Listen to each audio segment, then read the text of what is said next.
Saudara-saudara, pada sore ini kami akan menyampaikan beberapa hal yang merupakan kelengkapan dari beberapa permasalahan tadi yang sudah disampaikan oleh para pembicara sebelumnya.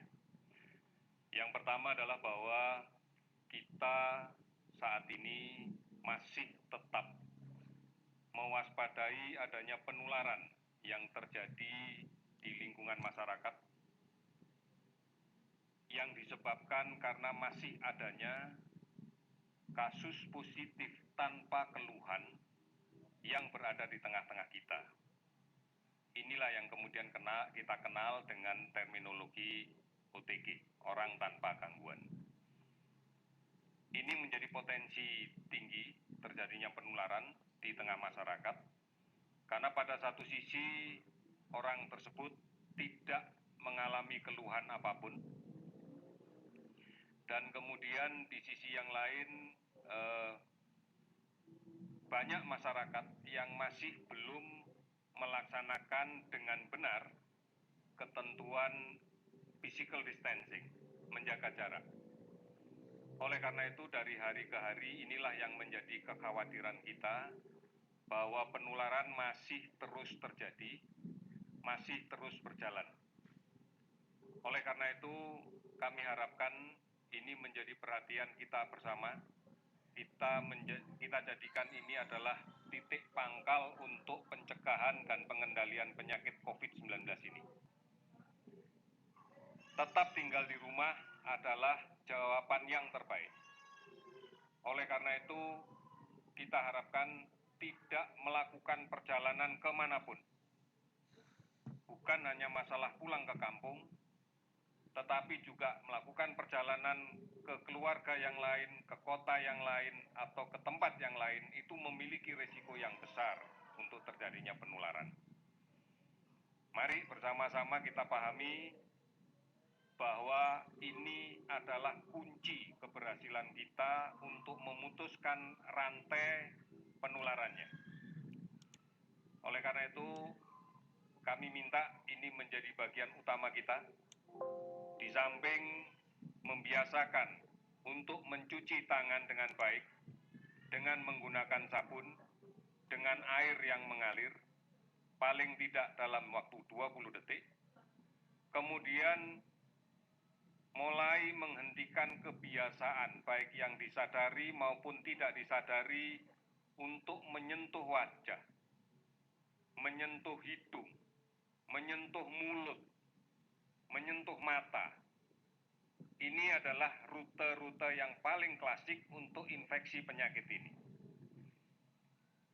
Yang terakhir, mari kita yakini bahwa tetap tinggal di rumah adalah solusi yang terbaik untuk menghindarkan diri dari sebaran penyakit ini. Saudara-saudara, berikutnya kami sampaikan bahwa pada hari ini tadi telah kita lakukan pendorongan logistik berupa APD dan masker dari Jakarta menuju ke Batam, Tanjung Pinang, Medan, Banda Aceh, kemudian Balikpapan, Tarakan, Gorontalo, Manado, dan Kepalu, kemudian Pontianak, Palangkaraya, dan Banjarmasin dengan jumlah kisaran antara 5.000 sampai dengan 7.000 lembar APD, dan masker dengan kisaran antara 20.000 sampai dengan 150.000. Kegiatan-kegiatan ini adalah bukti bahwa pemerintah berkepentingan dan sangat memperhatikan kebutuhan layanan di daerah yang dilaksanakan oleh saudara-saudara kita, para tenaga kesehatan di semua lini layanan kesehatan.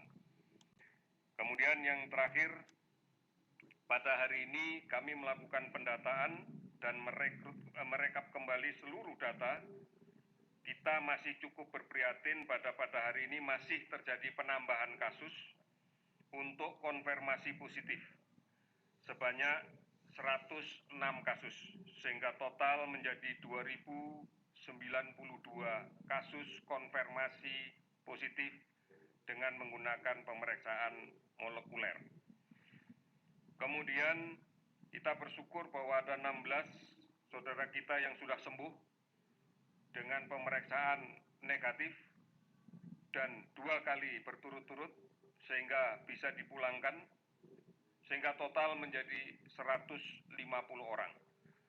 Kita bersyukur bahwa mereka yang sudah sembuh ini kondisinya bagus dan tidak perlu dikhawatirkan lagi untuk menularkan penyakit.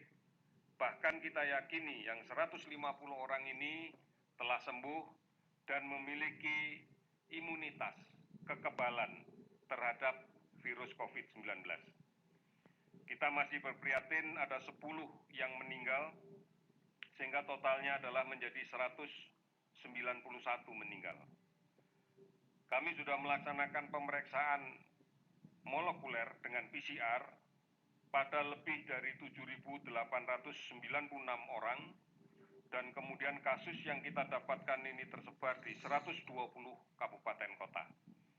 Kami melihat bahwa sebaran kasus sekarang muncul akibat pergerakan orang tanpa gejala, kasus positif tanpa keluhan apapun dari kota-kota besar yang kita data memiliki kasus tertinggi sebagai pusat-pusat sebaran, ke daerah-daerah di sekitar, ke kota-kota di sekitar. Inilah yang meyakinkan kita bahwa tinggal di rumah adalah jawaban satu-satunya yang paling benar.